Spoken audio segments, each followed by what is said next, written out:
Supercrack Estrella presenta. Los mayas se llevaron el Necronomicon a la otra dimensión. Los mayas desaparecieron misteriosamente de este mundo, en el año 950 después de Cristo, otra fecha dicen fue el 1228, en ese mismo año el libro de los muertos, llamado Necronomicon, fue traducido al latín y al griego y llevado a España. Por lo que en este video vamos a hablar de algo sorprendente, el Necronomicon y la mesa del rey Salomón, fueron llevados a América desde España en el 950, después de Cristo. Muchos estaréis pensando, pero si en ese año América aún no había sido descubierta por Cristóbal Colón, faltaban como 500 años para que esto ocurriera. La realidad es que la historia está muy manipulada, sabemos que los vikingos estuvieron en América antes de ser descubierta por Colón. Por lo tanto, el Reino de León existió al menos desde el año 910 hasta 1230.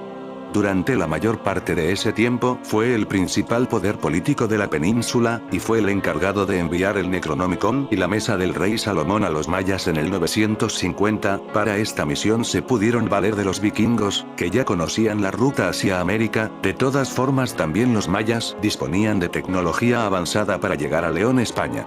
Esto lo sabemos por la tumba de Pacal, donde podemos ver algo parecido a un cohete, un ovni.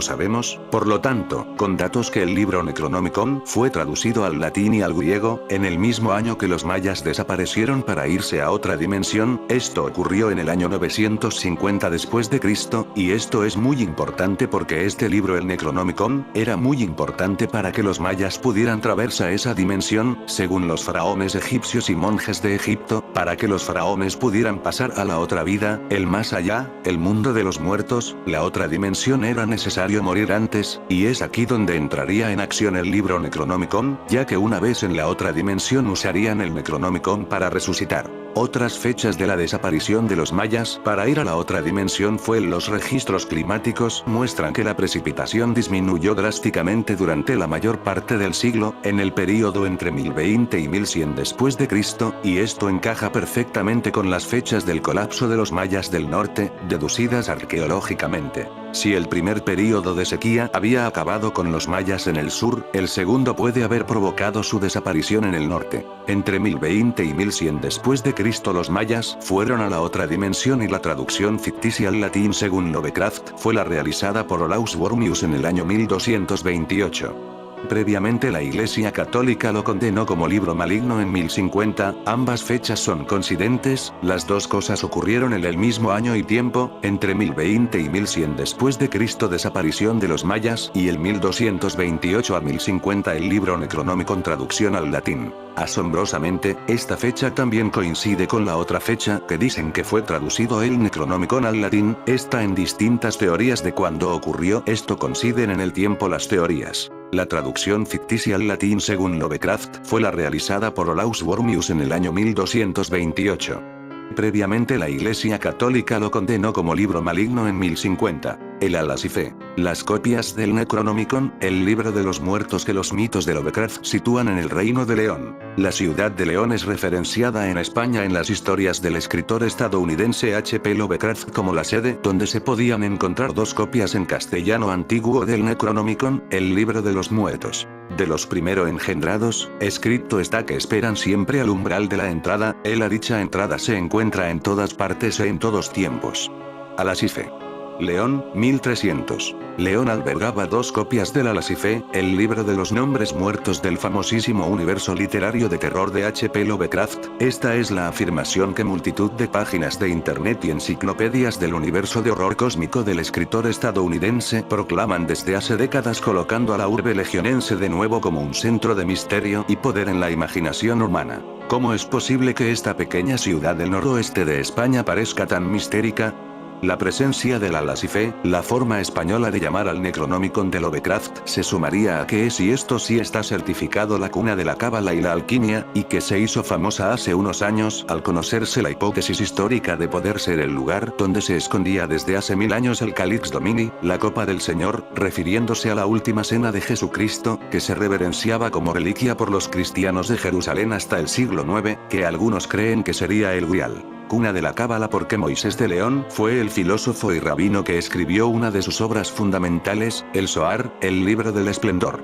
Si bien hay dudas de que naciera aquí, una de las versiones de su vida es que nació en Guadalajara, pero vivió en la ciudad legionense. Sí se sabe que su familia era leonesa por su apellido. En las juderías leonesas se albergaba una escuela filosófica y un enorme conocimiento de la cultura hebrea, ya que albergaba también otro libro importantísimo del judaísmo, el Códice Ilelí, que se perdió al atacar e incendiar la de Puente Castro Alfonso el Batallador de Aragón en el siglo XII.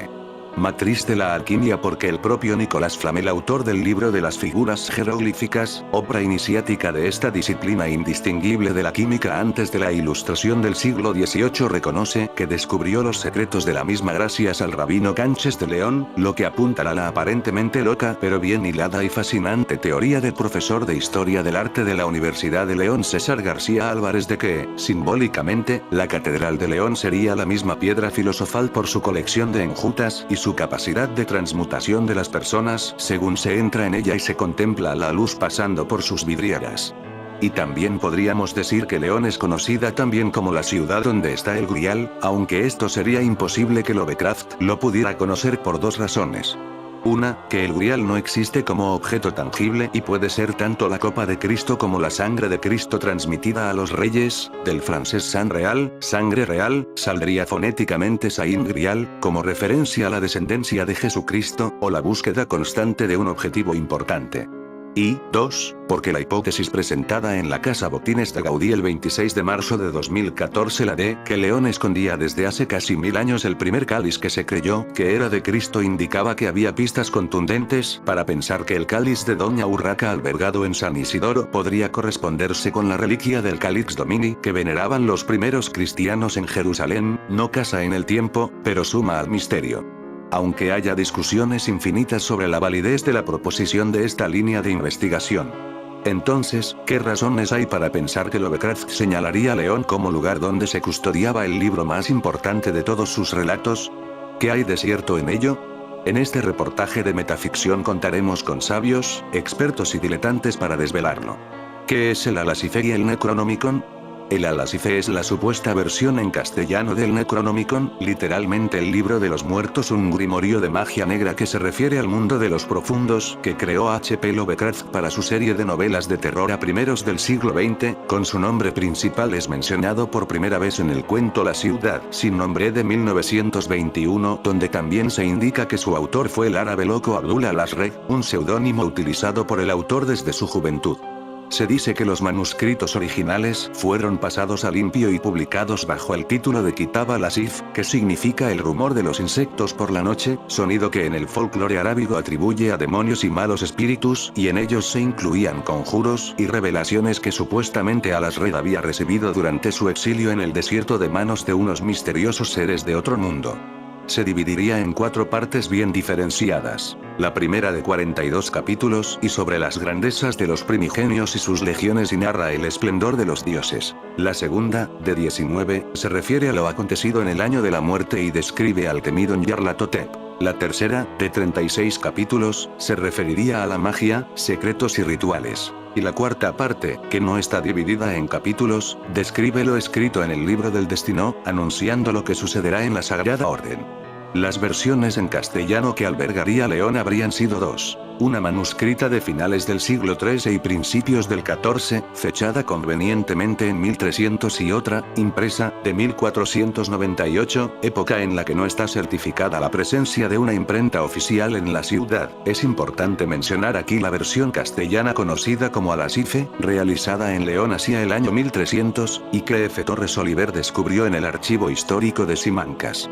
Parece tratarse de una traducción directa y fiable del Alasif árabe original, que Abderramán I trajo a la península en el siglo VIII, huyendo de los abasíes, según la introducción a los mitos de Cthulhu de F. Torres Oliver y R. Llopis y la piel de toro, de Ricard Ibáñez, referenciados en la Enciclopedia de los mitos de Cthulhu. Es largo y complejo el devenir de esta versión leonesa del Alasife, pero existe un buen resumen que se puede leer aquí en leyenda.net, altamente recomendable para seguir ahondando en su historia.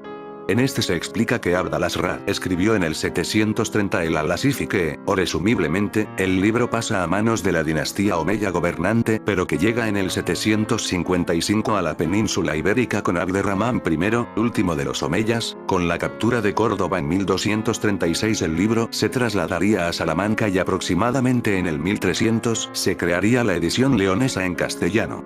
El profesor de Historia del Arte de la Universidad de León, César García Álvarez, experto en simbología, en la Catedral de León y también en Gaudí y la Casa Botines, entre otros muchos temas como se puede escuchar en su programa de divulgación en Onda Cero León, Arte y mucho más, con 10 años de trayectoria y más de 400 programas lo define de forma muy interesante. El Necronomicon es un libro ficticio, ideado por Lovecraft, una obra maldita que no solo acarrea todo tipo de desgracias para su poseedor y lector, hasta su muerte, sino que encierra un terrible y arcano poder. Lovecraft atribuye su autoría a un árabe, Abdul al-Azre, juego de palabras con Ol-Azread, todo lo ha leído, en referencia a la voracidad lectora del propio escritor desde su infancia. Su etimología lo acerca a un tratado, grimorio, manual o compendio de todo lo relativo a la muerte y lo muerto, o aquello que existe incluso por encima de la distinción entre lo vivo y lo muerto y los muertos, los cuales, en la mitología lovecraftiana, se corresponden con fuerzas espirituales originarias denominadas los primordiales, o los antiguos, que se subdividen en otros grupos o categorías, como los profundos. Como escritor que es el de libros de simbología apunta con acierto que el Necronomicon, a pesar de su carácter inventado, supera la ficción y se convierte en sí mismo en un juego literario. Tanto Lovecraft como otros escritores afines detallan la existencia de diversos ejemplares repartidos por bibliotecas de todo el mundo, con precisión y detalle propios de auténticos bibliotecarios. La importancia del Necronomicon en la cultura contemporánea. De hecho, la invención de Lovecraft en los albores del siglo XX ha influido tanto en la cultura contemporánea que se podría decir que es al cine de terror lo que el Urial es al cine fantástico y la fuerza de Star Wars al de ciencia ficción, en su vertiente space opera. Es una constante en las películas de miedo y de misterio, en los libros, en los cómics. Los villanos de Gotham City en el universo de Batman son encarcelados en el asilo Arkham, en la ciudad ficticia de Arkham, pura invención Lovecraftiana, en los dibujos animados, en los videojuegos y en otro tipo de manifestaciones de la antaño conocida como subcultura popular que hoy ha tomado el mando del espectáculo audiovisual. Asimismo, muchos escritores modernos de terror, como Stephen King o J.R. Lansdale entre ellos, han citado a Lovecraft como una de sus más importantes influencias. Incluso en la música, las letras de algunas de las canciones de grupos de géneros como el hard rock, heavy metal, black metal y death metal se refieren a pasajes de algunas obras del autor, así como abordado de igual modo la mitología Lovecraftiana. Algunos de estos son Metallica, que tienen hasta una pieza musical que se titula The Call of Cthulhu, Merciful Fate, Cradle of Filth, Internal Suffering, Iron Maiden. En su disco Live After Death aparece Eddie, la mascota del grupo, surgiendo de su tumba de una lápida que muestra una cita de Lovecraft. Aquí listan 10 canciones inspiradas en la literatura del autor estadounidense. Un fetiche de la cultura pop. Según García Álvarez, el Necronomicon se ha convertido en un fetiche para la cultura popular contemporánea. Su huella está presente en el cine fantástico y de terror, bien en forma de referencia directa, en adaptaciones de los relatos de Lovecraft, o en todo tipo de producciones que se alimentan de su imaginario, con muy desigual fortuna, puesto que aparece sobre todo en producciones de serie B, incluyendo la destacable Evil Dead, de Sam Raimi, 1981, o Equinox, 1970, o en series recientes como Stranger Things o Territorio Lovecraft, pero tanto el propio Necronomicon como la obra de Lovecraft aguardan todavía una adaptación cinematográfica a la altura de su riqueza formal y simbólica. Una obra que, aún falsa, inexistente, ha sido tan poderosa que hay hasta gente que ha creado sus propias ediciones y las ha puesto a la venta. Al igual que en el cine, el Necronomicon y la obra de Lovecraft han ejercido un hechizo constante en todo tipo de formas literarias y audiovisuales, pese al rechazo inicial provocado por una obra que se consideraba inferior por pertenecer a un género como el terror. La influencia de Lovecraft no ha dejado de crecer, tanto en la configuración del género fantástico, no solo en el subgénero de terror o de aberraciones científicas, sino en la vocación de crear un metauniverso literario, conformado por unas claves estilísticas, iconográficas y una mitología propias. Esta actitud hubo de influir poderosamente, pese a todas las profundas diferencias que separan sus obras, en universos como los de Tolkien, J.K. Rowling o de George R.R. Martin, que aspiran a configurar universos paralelos que surgen del desarrollo coherente de unas ideas fantásticas, en cuanto no se corresponden con el contenido y funcionamiento del mundo real, pero que aspiran a poseer una férrea cohesión y lógica internas, revela el profesor García Álvarez. La llamada de Cthulhu. Por su parte, dos importantes figuras de los juegos de rol en España también explican cuán importante fue la edición de La llamada de Cthulhu, pronúnciese con la fonética del inglés Xulu, que en castellano sería Cthulhu, con esa J como H aspirada. No Chulu, ni Cthulhu como hacemos de forma macarrónica, y un tanto ridícula, los españoles en España, ya que su publicación fue uno de los aldabonazos para dar a conocer los juegos de rol, al ser el primer manual traducido al español en 1988 por Hawk International, que hoy publica Edge Entertainment y que lleva 14 ediciones y 7 revisiones de las reglas. Su primer traductor fue Jordi Samarreño, licenciado en Ciencias Químicas y actualmente Export Manager en Italmatch Chemicals y coordinador de traducciones de rol en Devir Iberia, para el Necronomicon en particular, y la obra de Lovecraft en general, nos permiten sistematizar toda una serie de elementos de la literatura, y posteriormente el cine, de terror, que con otros autores quedan dispersos. El Drácula de Stoker y el Frankenstein de Mary Shelley son one-shots, no pretenden ir más allá de la historia que nos relatan, aunque Stoker beba de la tradición de Vlad Tepes y la Condesa Báthory, la introducción de conceptos como los primigenios o los dioses arquetípicos proporciona mimbres con los que tejer el cesto de narraciones cinematográficas. No hay más que ver la serie Stranger Things que, aunque menciona a Demogorgon y a Dungeons and Dragons, es Cthulhu puro y duro. A pesar de que hoy en día el terror se asocia más al gore que al terror psicológico, Lovecraft es uno de los autores más importantes del siglo XX, y su legado, tantos otros que se han inspirado en su obra, me viene a la cabeza Brian Lumley, por decir solo uno, perdura. En los videojuegos, la verdad es que no muchos han conseguido reflejar ese aire de misterio y han optado por el gore, que siempre vende.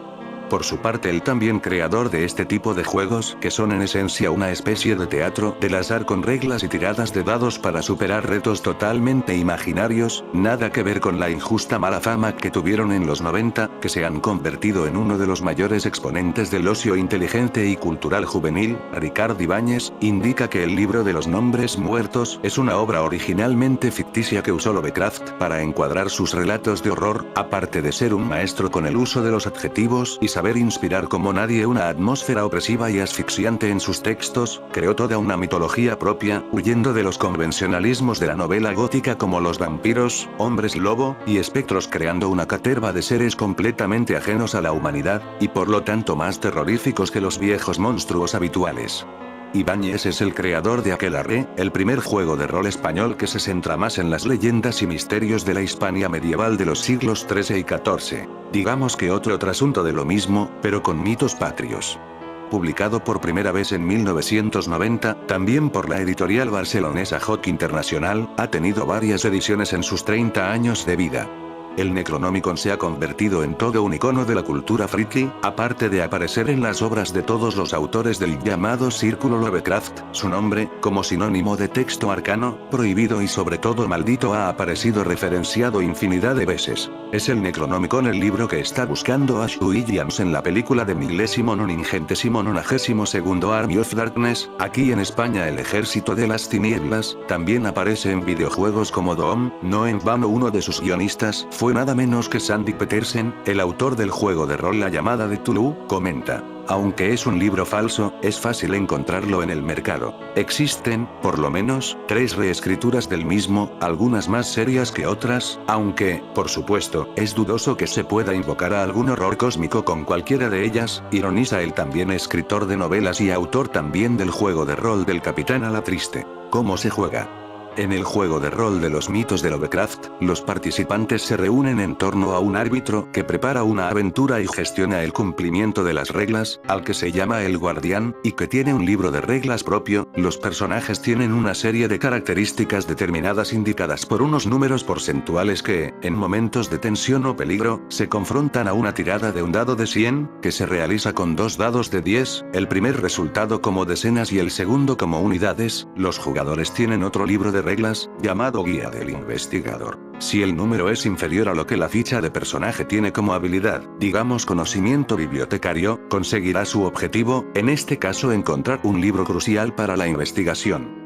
Si es muy inferior, por debajo del 5%, lo conseguirá de forma cada vez más brillante. Si es de un 1% se considera un crítico, un acierto legendario que facilitará enormemente llegar al objetivo de la historia planteada por el guardián, cuyas decisiones son inapelables. Si es superior, cuanto más cercana al 100%, entre el 95 y el 100, se considera una pifia. Con lo que el error puede condicionar la aventura de los demás personajes, en caso de habilidad física, como por ejemplo conducir huyendo de unos mafiosos que disparan con ametralladoras a los personajes, el crítico revelaría que conseguirían escapar y la pifia que el conductor tendría un accidente grave. Hay más tipos de tiradas, que se describen aquí. Particularmente este juego de rol tiene otra característica muy distinta de otros, la tirada de cordura. Los personajes pueden ser de todo tipo, pero siempre interesados por alguna razón en los mitos de Lovecraft y los profundos. Ya sean investigadores, policías, periodistas, un oficinista, un profesor de universidad, un bibliotecario o un diletante, un aficionado que invierte todo su dinero en conocer más, todos estos personajes pueden volverse locos, es decir, que los jugadores pueden perder el control de su interpretación cuando estos protagonistas ficticios se encuentran con los dioses primigenios u horrores cósmicos de estos libros. Si no superan la tirada de cordura, pueden añadirse fobias a los personajes, miedo a los gatos, a la oscuridad, al número 13 como la triscadeifobia, y un montón más en una curiosa tabla que los enumera, y también pueden sufrir alucinaciones en los momentos menos deseados, que en siguientes investigaciones y aventuras complicarán seriamente su forma de actuar, y si el susto que se llevan es muy grande, pueden quedar paralizados y catatónicos o completamente májaras en imaginarios sanatorios psiquiátricos, y esto hizo que los jugadores le tomaran un cariño especial a estas reglas de juego. ¿Pero por qué León? Volvamos al Necronomicon, a la Sife en el Reino de León. Otra de las circunstancias que envuelven a este misterio leonés es determinar por qué Lovecraft consideraría que el libro más importante de su mundo literario ficticio tenía que estar en León. Y nada menos que dos copias, una de ellas un incunable como son todas las primeras ediciones impresas. ¿Qué puede haber de verdad en ello para que un escritor estadounidense se refiera a la urbe legionense? Aquí entramos en el mito sobre el mito, muy propio de un juego literario entre los lectores y el autor. En primer lugar, no es baladí que León tenga ese protagonismo. Entre los siglos X y XII fue uno de los reinos cristianos más importantes de la Europa medieval occidental, indica la medievalista de la Universidad de León Margarita Torres, la misma que defiende junto a José Miguel Ortega del Río la hipótesis que los de León son los reyes del Grial, un título muy de metajuego literario histórico, y también cinematográfico, en el que confluyen una serie de circunstancias que lo hacen el lugar perfecto para situarlo en esta corte regia. Por supuesto que León tiene mucha importancia. Más de la que nos imaginamos. Solamente hay que pensar que aquí tenemos una de las juderías más importantes a nivel europeo, que el Reino de León es el más poderoso de la cristiandad durante 3 siglos, y que a mayores es un lugar de intercambio de influencias. Hay que pensar que aunque la fama se la lleve Alfonso X el Sabio por el tema de la Escuela de Traductores de Toledo, realmente el impulso inicial fue de Alfonso VII el Emperador, coronado en la Catedral de León el 26 de mayo de 1135 como Imperator Legionensis Totius Hispaniae, y que la convivencia cultural entre judíos, musulmanes y cristianos es muy anterior al siglo XIII y León fue un foco de cultura y conocimiento, explica. Era un reino cuna de libertades y crisol de culturas, destaca la medievalista recordando que el más avanzado derecho medieval europeo se legisló en León, primero con el Fuero de León de 1017 en el cual se escribió en ley hace ya más de 1000 años la propiedad privada y la inviolabilidad del domicilio, la libertad de comercio y los primeros derechos de las mujeres, entre otras primeras protolibertades fundamentales, y más tarde adelantándose al Renacimiento con la primera vez que el pueblo ya no pudo votar de forma estamental en las Cortes de 1188, inicio del antiguo régimen. ¿Pero es suficiente para que León tenga tanto y tan difícil de explicar? Pues sí, León no solamente por el tema romano, que de por sí es potente e importante, sino porque a raíz del 711 se convierte en refugio de monjes mozárabes que se traen el saber del sur. Gente de Toledo, de Córdoba, de Mérida que se instala aquí con sus libros y sus scriptorium con un punto de encuentro y saber muy interesante. A mayores de los judíos y el hecho de que la familia de Moisés de León sea de aquí y él sea el padre de la cábala. Que tengamos las referencias del famoso Códice Lely que se conservaba en León y que es fama que por él se corregían todos los libros sagrados de la Torá, hasta que la judería fue saqueada, y por supuesto una tradición muy importante vinculada a la catedral como centro espiritual y de conocimiento, como también San Isidoro que a mayores es un centro de poder fundamental, epicentro y corazón de un reino, es un poco de una mezcla de todos estos aspectos. Que aquí llega gente venida de Francia, que en León acogemos a los cátaros, que en León se refugian también algunos de los que escaparon de las persecuciones en Inglaterra después de la muerte de Tomás Becket, señala Margarita Torres. Es decir, León es una tierra de acogida donde a nadie se le pregunta de dónde procede, y es un lugar que desde el principio de los tiempos ha dado cabida a personas que opinaban distinto y que podían aportar esa manera diferente de entender el conocimiento. Si tú tuvieras que elegir una tierra cargada de misterio en la península, optarás o por Toledo o por Córdoba, León o Compostela. Por eso León es centro de tantos misterios, porque es un lugar mágico, poderoso y relevante. Y sobre todo al ser crisol de culturas. Romanos, visigodos, musulmanes, mozárabes, francos, judíos, cristianos, todos encontraron aquí un hueco y todos aportaron conocimiento sin que nadie se le persiguiera por este motivo, valora la docente de la Universidad de León.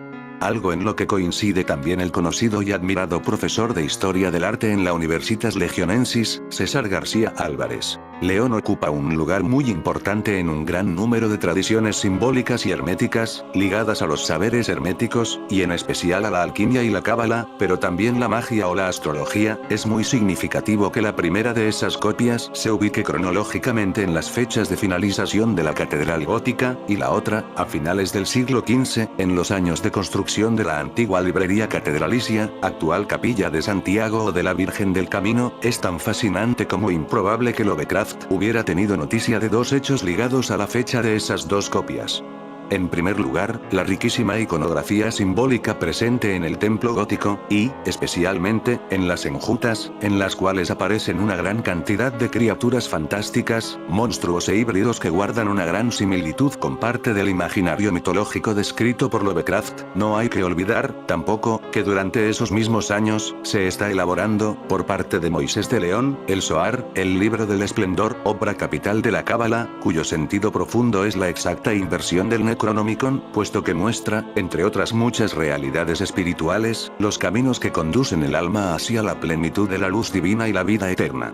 En segundo lugar, continúa, resulta sugerente que se ubique una edición impresa a finales del siglo XV, cuando todavía la imprenta no está asentada en la ciudad, pero en los años en los que la librería catedralicia no solo acogió todo tipo de volúmenes, sino que se enriqueció mediante una rica iconografía que la convierte en casa de la sabiduría, de la victoria de la virtud sobre el vicio. Esta idea está expresada en ménsulas como la que muestra a un Hércules que vence a una monstruosa serpiente, u otra, fascinante, de un canónigo que sostiene una filacteria en la que se lee, legere et non intelligere, esto es, leer y no entender, extraída de los dísticos de Catón, comentados por Erasmo de Rotterdam, y que alude al peligro de leer sin comprender, que equivale a olvidar, y a los peligros que encierra la mala comprensión de los textos, peor incluso que la propia ignorancia. Se trata de dos coincidencias realmente llamativas, que solo pueden calificarse, jungianamente, como sincronicidades, entre los relatos de Lovecraft y la inagotable catedral leonesa.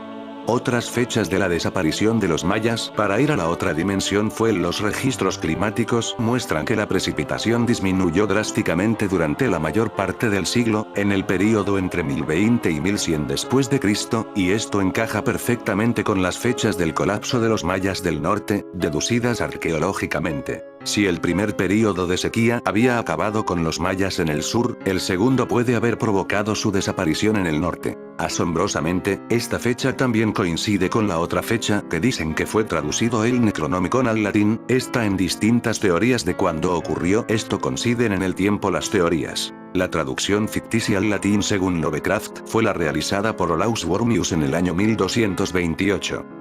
Previamente la Iglesia Católica lo condenó como libro maligno en 1050. Otras fechas de la desaparición de los mayas para ir a la otra dimensión los registros climáticos muestran que la precipitación disminuyó drásticamente durante la mayor parte del siglo, en el período entre 1020 y 1100 después de Cristo, y esto encaja perfectamente con las fechas del colapso de los mayas del norte, deducidas arqueológicamente. Si el primer período de sequía había acabado con los mayas en el sur, el segundo puede haber provocado su desaparición en el norte. Entre 1020 y 1100 después de Cristo los mayas fueron a la otra dimensión y la traducción ficticia al latín según Lovecraft fue la realizada por Olaus Wormius en el año 1228. Previamente la Iglesia Católica lo condenó como libro maligno en 1050. Ambas fechas son coincidentes, las dos cosas ocurrieron en el mismo año y tiempo, entre 1020 y 1100 después de Cristo desaparición de los mayas y el 1228 a 1050 el libro Necronomicon traducción al latín. Seguro que muchas veces habéis escuchado este nombre, incluso muchas personas creen que existe realmente. El Necronomicon es un grimorio, libro de conocimiento mágico, ficticio creado por el escritor norteamericano H.P. Lovecraft. Su mención aparece por primera vez en el cuento La ciudad sin nombre publicado en 1921, allí se relata cómo se creó este libro maldito por un árabe loco llamado Abdul al-Azraq, seudónimo a su vez empleado por Lovecraft desde su infancia. Este poeta y demonólogo árabe llamó al Necronomicon, traducido al griego al-Asif, este personaje visitó las ruinas Babilonia, pasó 10 años en el desierto arábigo de Rub al-Jali y dio con la ciudad perdida de Irem de los Pilares, donde encontró textos de una raza antigua. Como curiosidad decir que aparece como villano en cómics de Marvel, enfrentándose a Wolverine. El significado del nombre viene a ser el libro relativo a las leyes de los muertos, un libro de saberes arcanos y magia ritual, cuya lectura provoca directamente la locura y la muerte. En las páginas del mismo se encuentra toda una correlación de fórmulas para poder invocar a entidades sobrenaturales, demoníacas, etc. La frase más famosa del libro es esta: que no está muerto lo que yace eternamente, y con eones extraños incluso la muerte puede morir.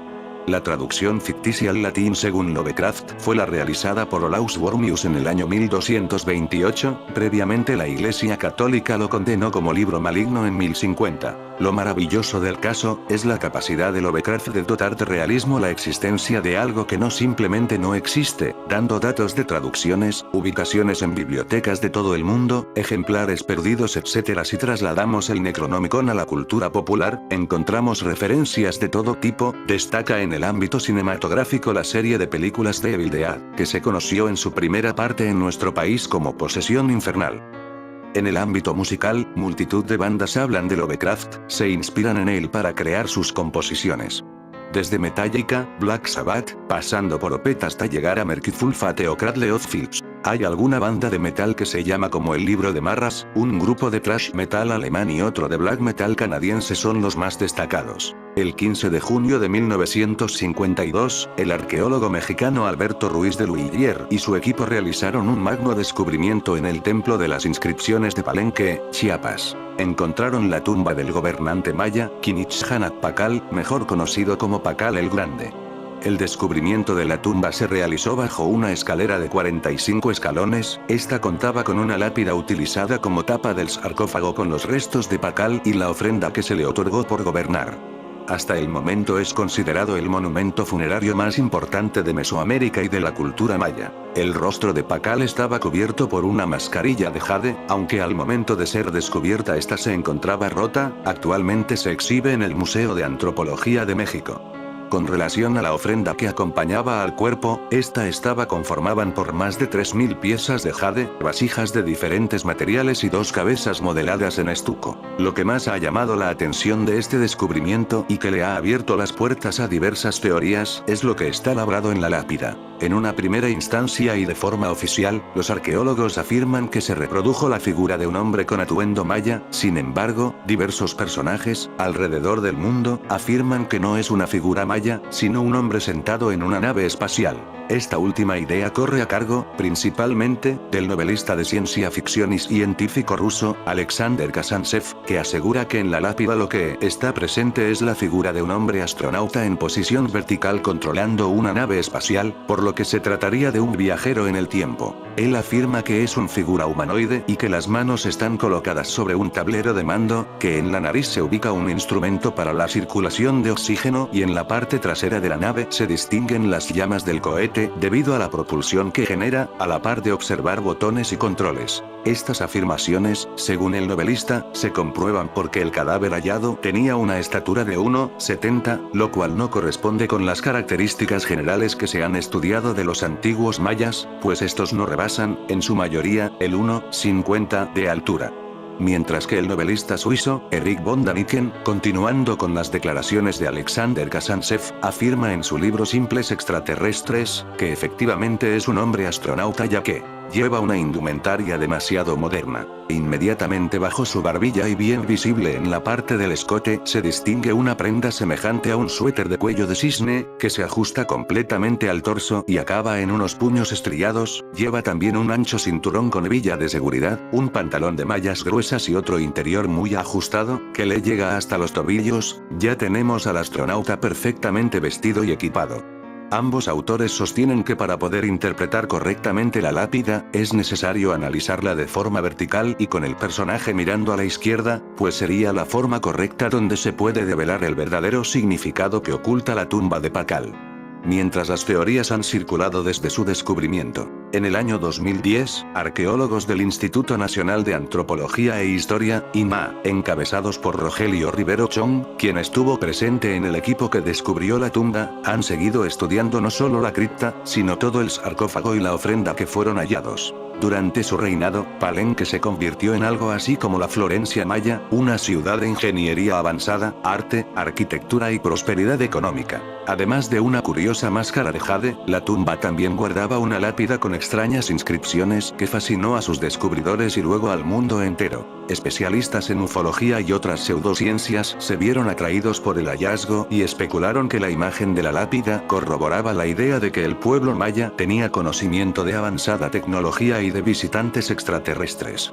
La tumba de Pakal fue encontrada en la pirámide de inscripciones. Este trascendente descubrimiento evidenció el hecho de que los mayas enterraban a sus gobernantes de una manera muy similar a los antiguos egipcios, a pesar de que se desconoce que ambas culturas pudiesen haber tenido algún tipo de contacto. Lo único cierto es que el diseño y la ingeniería de la tumba de Pakal son realmente muy similares al de las pirámides egipcias.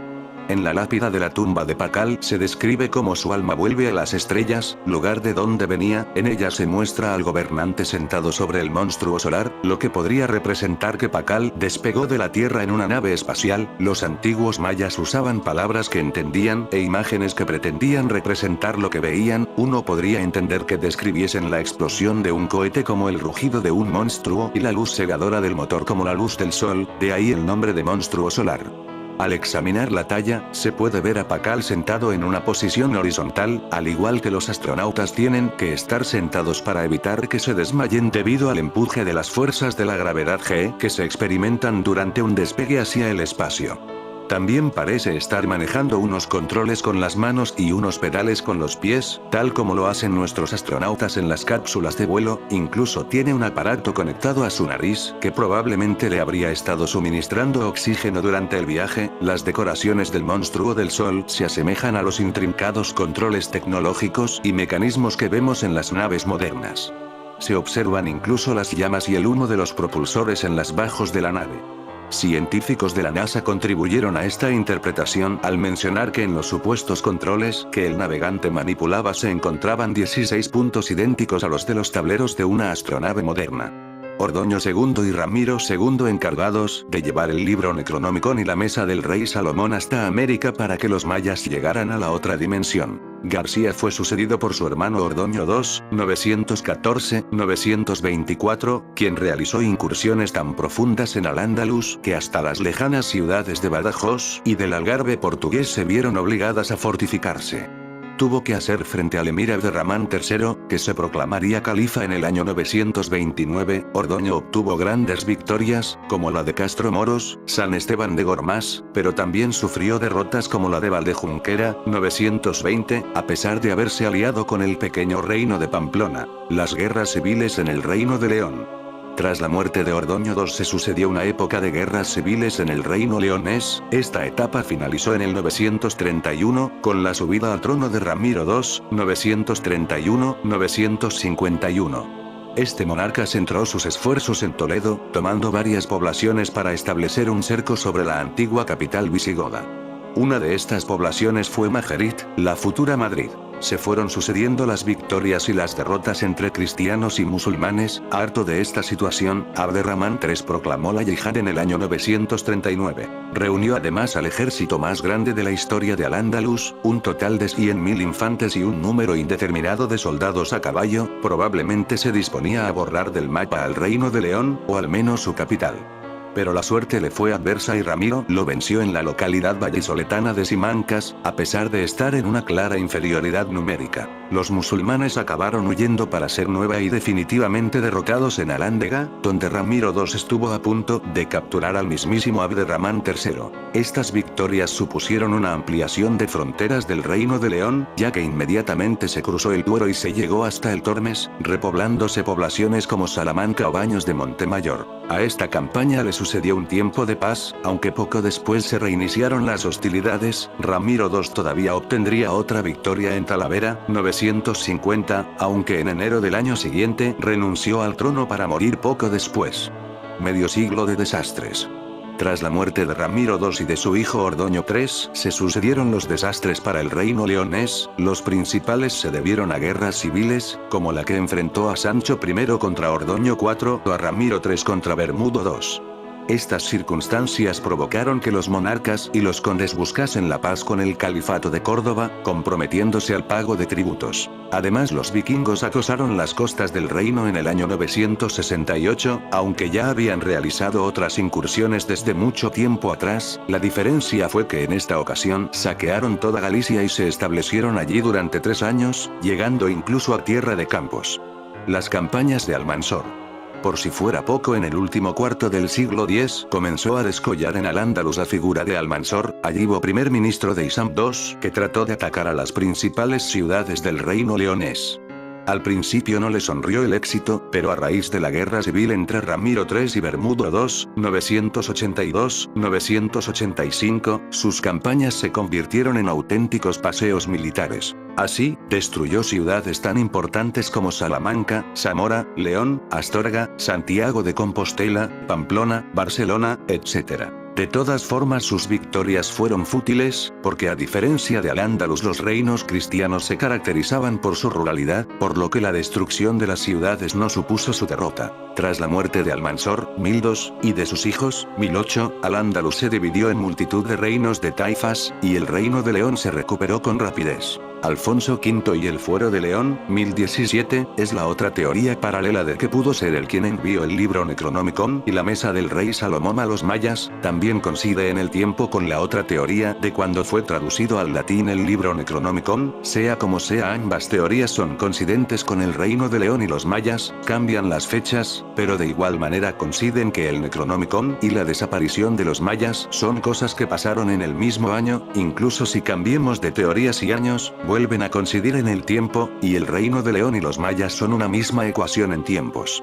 Alfonso V, 999-1028, sucedió a su padre, Bermudo II, siendo apenas un niño. Durante la minoría de edad estuvo a merced de las decisiones de su madre y de los principales nobles, pero en cuanto pudo se deshizo de las ataduras, y según el cronista musulmán Ibn Khaldun, reemplazó a los condes por personas que le eran devotas. Tuvo que sofocar algunas rebeliones y combatir en persona contra una nueva oleada vikinga. En esta ocasión estuvo dirigida por Olaf Haroldsson, futuro rey y santo con el nombre de San Olaf. Poco después, para facilitar la reconstrucción y el repoblamiento de la capital, promulgó el llamado Fuero de León, concedía una serie de concesiones y privilegios para sus habitantes. Este fuero fue copiado y versionado por toda Hispania y además incluía una serie de ordenamientos para todo el reino. Convirtió a León en pionero en asuntos legislativos. Alfonso V murió tempranamente al recibir un flechazo durante el cerco de Viseu, Portugal. Bermudo III y Fernando I. A Alfonso V le sucedió su hijo Bermudo, de corta edad. tuvo la mala suerte de coincidir en el tiempo con Sancho Garcés III de Pamplona, un rey que fue haciéndose con Castilla y otros condados leoneses. Con el tiempo, Bermudo III recuperó gran parte del terreno perdido, si bien tuvo que aceptar a Fernando, el hijo menor de Sancho Garcés, como conde de Castilla, quizás para eliminar tiranteses. Fernando fue casado con Sancha, la hermana de Bermudo, y en sus documentos siempre reconoció a su cuñado como su rey y señor. Contra lo que se suele decir, Fernando nunca se declaró rey de Castilla, ni recibió tal título de su padre. En cualquier caso, al poco tiempo los dos cuñados llegaron a las armas. En la batalla de Tamarón, 1037, Fernando se impuso a Bermudo, que falleció en la contienda al acometer prácticamente en solitario a las tropas enemigas. Fernando I, 1037-1065, infante pamplonés y conde Castilla, se hizo así con el reino de León gracias a su esposa doña Sancha, la consignaría siempre en sus documentos como portadora de la legitimidad dinástica. Tardó varios años en pacificar el reino, ya que al principio no fue recibido con simpatía por los leoneses. Mientras tanto, el califato de Córdoba había desaparecido y se había dividido en las taifas, docenas de pequeños reinos que comenzaron a guerrear entre sí. Esta situación benefició a los reinos cristianos, aprovecharon la ocasión para imponerles las parias, es decir, tributos en oro a cambio de ayuda militar o sencillamente por seguir permitiendo su existencia. Nuevas conquistas y amplios territorios. León seguía destacando en la península por la amplitud de sus territorios, pero además Fernando I los amplió con nuevas conquistas en el norte de Portugal y al este de Castilla, e incluso recuperó algunas comarcas castellanas que todavía estaban en manos pamplonesas.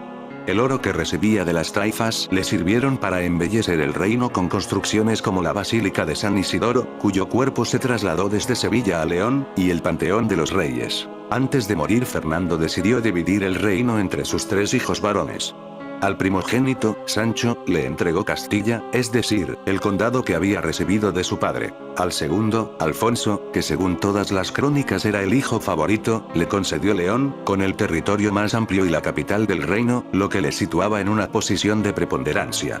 Y al último hijo, García, le dio Galicia. Con este reparto Castilla ascendía de condado a reino, si bien esta situación duraría apenas 7 años. Alfonso VI, 1065-1109, y Urraca I, 1109-1126. Tras varios conflictos, Sancho II se hizo con el control de los tres reinos en 1072, se coronó en León y desterró a sus hermanos.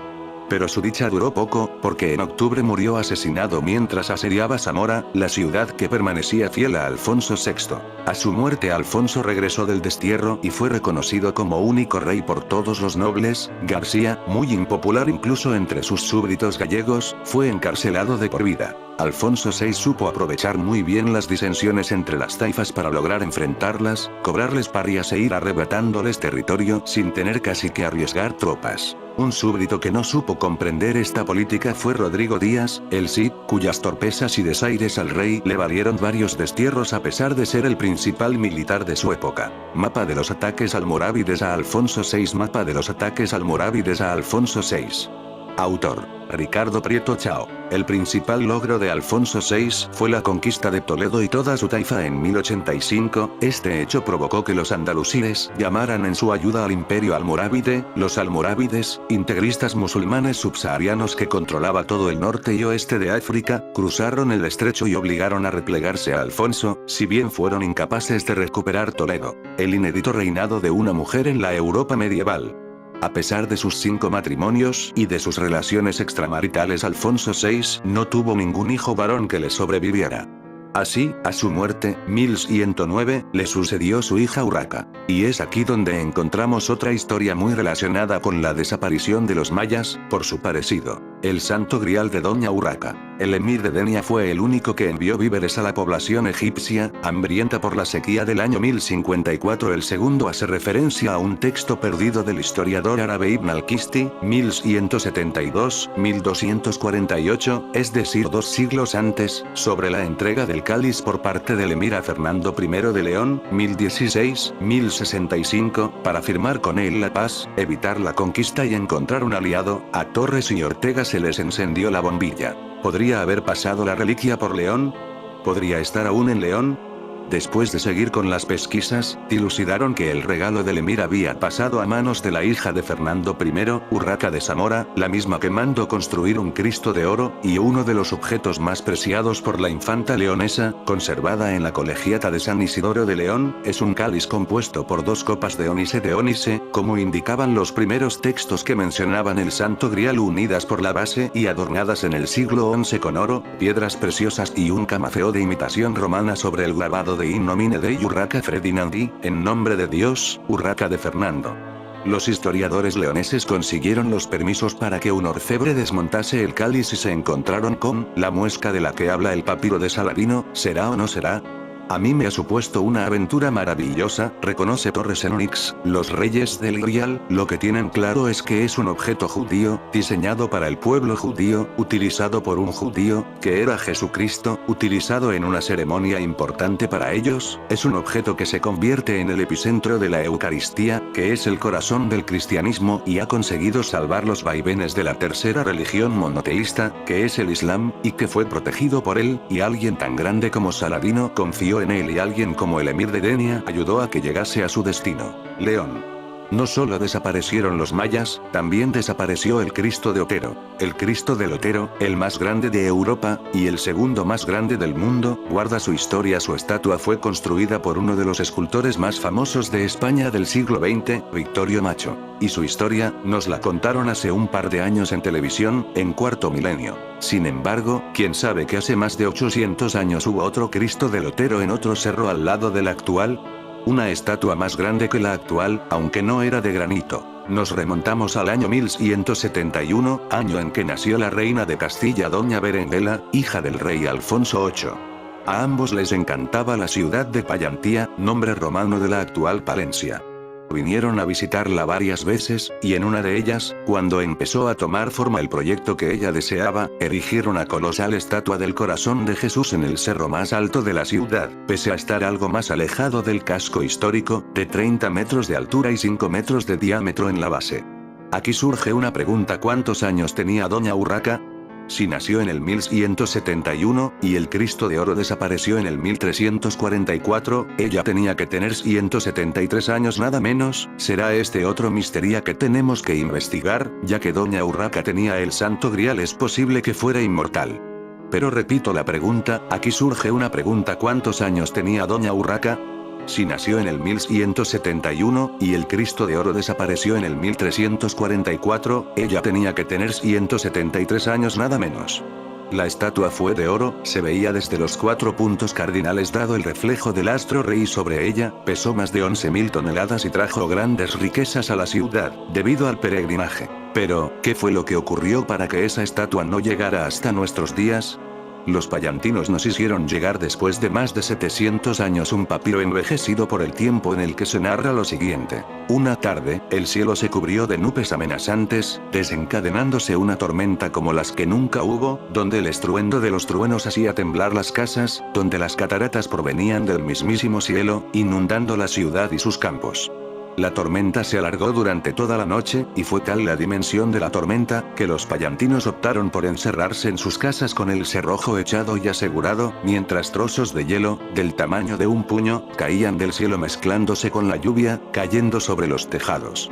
Y fue cuando al amanecer, la población se dio cuenta, en aquel 10 de diciembre de 1344, de la desaparición de aquella monumental figura de oro. Cientos de rumores sobre la desaparición existieron, desde el robo, descartado por su excesivo peso, su fundición debido a los innumerables truenos que podrían haber caído sobre él, descartado ya que los payantinos fueron con picos y palas hacia el cerro y no encontraron absolutamente nada, pero aún hoy sigue siendo un misterio, uno que no ha sido olvidado. Los mayas se llevaron al Cristo de Otero a su otra dimensión con su tecnología. Los humanos sois mucho de leyendas, lo sois tanto, que no me he podido resistir a compartir con vosotros un hecho, cuanto menos curioso. La leyenda del Cristo de Oro de Payantía, sí, una vez leído lo que se expondrá a continuación en esta entrada, lo tomáis como cierto o si solo lo veis como un cuento para incautos, es cosa vuestra. Yo me limitaré a exponer unos hechos que, caminando por la fina línea que separa lo creíble de lo increíble, no dejan de sorprender por lo extraño de los mismos.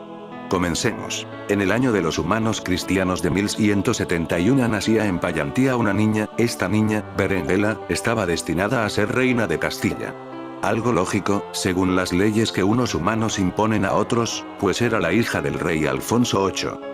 Doña Berenguela, cuando se hizo mayor, y como payantina que era de nacimiento en esta época, todavía no existía el término actual para designar a este lugar y se seguía denominando a dicha zona como se venía haciendo desde los tiempos de los romanos, y dado el amor que siempre le profesó a su lugar de origen, quiso hacer una obra colosal que se situaría en lo alto de un cerro, desde el cual se divisaba toda Payantía. Este cerro no sería en el cual se eleva ahora el Cristo del Otero, sino uno cercano, pero también en el quiso la reina, tremendamente devota como era, construir una estatua, un Cristo. Cuando expuso su deseo de erigir en el cerro una escultura, la tildaron de poco menos que loca. La reina quería que el Cristo tuviese nada menos que 30 metros de altura, y debía de ser de oro.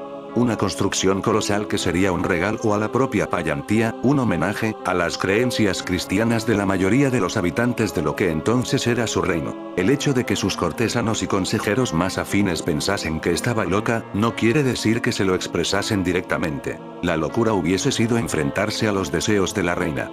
Esto no quiere decir que la intentasen quitar esa idea de la cabeza. Si la escultura tenía que medir 30 metros de altura y tenía que de ser de oro, se calculó que, para tamaña construcción, habrían de emplearse nada menos que 11.000 toneladas del preciado metal. Sí, has leído bien, 11.000. Semejante cifra hizo que se le quisiese quitar esa idea de la cabeza, alegando que no había tal cantidad de oro, ya no en Payantía o Castilla, sino en el mundo. La reina les contestó diciendo que solo en Payantía había oro de sobra para acometer 10 veces la escultura, o más, y siguiendo los deseos de Berenguela, se acometió el proyecto. Innumerables artesanos se acercaron entonces a Payantía, entre los que destacaban los que sabían trabajar metales preciosos, por supuesto. Una vez el Cristo terminado, 2 años después de acometer el inicio de su construcción, fue motivo de peregrinación desde todos los rincones de la península ibérica, al menos por parte de los cristianos.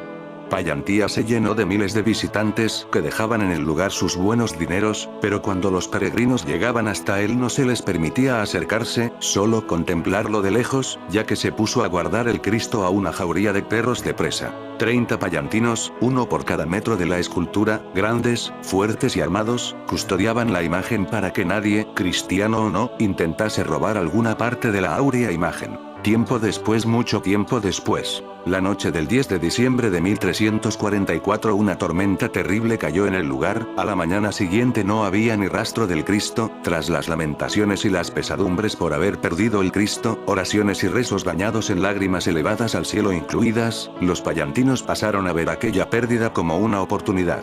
Las laderas sobre las que elevó la imagen de oro se llenaron de gente buscando algo del preciado metal, cavando con herramientas y rebuscando entre las piedras. Pero no encontraron nada de oro. Hubo eruditos, entonces, que razonaron su ausencia. Algún rayo de la feroz tormenta que acabó con la figura, había impactado en él destruyéndolo, sí, pero aún así en las mentes de los payantinos solo cabía una pregunta. ¿Dónde estaban, aunque solo fuese una pequeña parte, de las más de 11.000 toneladas de oro? Nunca se supo. ¿Era el rayo un tipo de tecnología tipo el CERN? Esta es, humanos, la leyenda del Cristo de Oro de Payantía. Ahora vamos a intentar disipar algunas dudas sobre dicha leyenda. Los peregrinos, y esto es real, se habían acercado desde hacía centurias a Payantía, lo hicieron para visitar la ermita sobre la cual se eleva ahora el Cristo del Otero. Santo Toribio tuvo mucho que ver en todo esto, en un cerro distinto al que se utilizó para la construcción de la imagen de oro. Esto podría explicar la cantidad de peregrinos que viajaban a Payantía en aquella época, peregrinos a los que se le pudieron sumar curiosos y o amigos de lo ajeno, ¿no?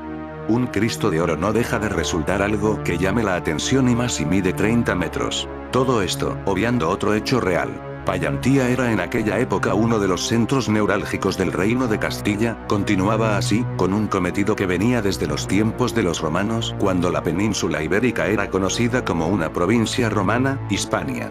En Francia, y esto es también real, cuando, hace siglos, se comenzaron a sembrar patatas, una planta entonces desconocida en Europa, una vez germinaban ponían a su cuidado a hombres armados. Buscaban que cualquiera que viese la planta de la patata en flor, y custodiada, creyesen que se trataba de algo valioso. Lo es, ciertamente lo es. Ningún alimento ha eliminado tanto el hambre en el mundo, como la patata, al menos desde que se comenzó a usar por estos lares. Poco después, el uso de la patata se extendió como un fuego en un día ventoso de verano. Esto podría explicar el que se pusiesen hombres armados al cuidado del Cristo de oro. ¿Pudieron ser templarios? Me refiero a los guardianes. No se puede desechar esto, habida cuenta de que la construcción del Cristo de oro de Payantía coincide en el tiempo con los pobres compañeros de Cristo, y de todos es sabido lo tremendamente devota que era la reina y la cantidad de peregrinos que, entonces, se dejaban caer por Payantía. Además, el Camino de Santiago posee estructuras de corte templario, y creo que no hace falta que te diga a los lugares por donde pasa. A pesar de algunas partes de esta leyenda reveladas, o por lo menos se intenta desde esta vuestra bitácora, no deja de parecer asombroso el hecho de que exista una historia en la Castilla profunda que habla de un Cristo de 30 metros, y de oro, nada menos. Existen datos y fechas que corroboran parte de esta leyenda. Que existió hasta una noche de tormenta en diciembre de 1344, que cuando se acometió la obra se acercaron al lugar orfebres que trabajaron en ella y, lo más importante de todo, un dato que no se debería pasar por alto. La reina aseguró a su círculo más cercano que no habría que buscar el material para construir muy lejos. Payantía, afirmó, tenía y se bastaba de oro. ¿Cómo? Que Payantía, Palencia, para aquellos que todavía no hayáis ubicado el lugar, dispone de oro para dar y tomar. Pues sí, humanos sí. ¿Qué es Payantía? ¿No se conoce este lugar como el granero de la península ibérica? ¿No pudo construirse el Cristo con piedras, por ejemplo, y terminar de pulir la colosal obra con una homogénea pasta de avena o trigo, ayudando en este caso los orfebres a los panaderos a que en su superficie la estatua terminada de pan tuviese un color parecido al del oro?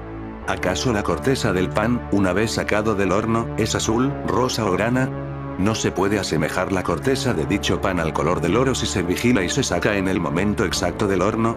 ¿Cuánto metal precioso encontraron los incautos que se acercaron la mañana del 11 de diciembre de 1344 a las laderas del cerro?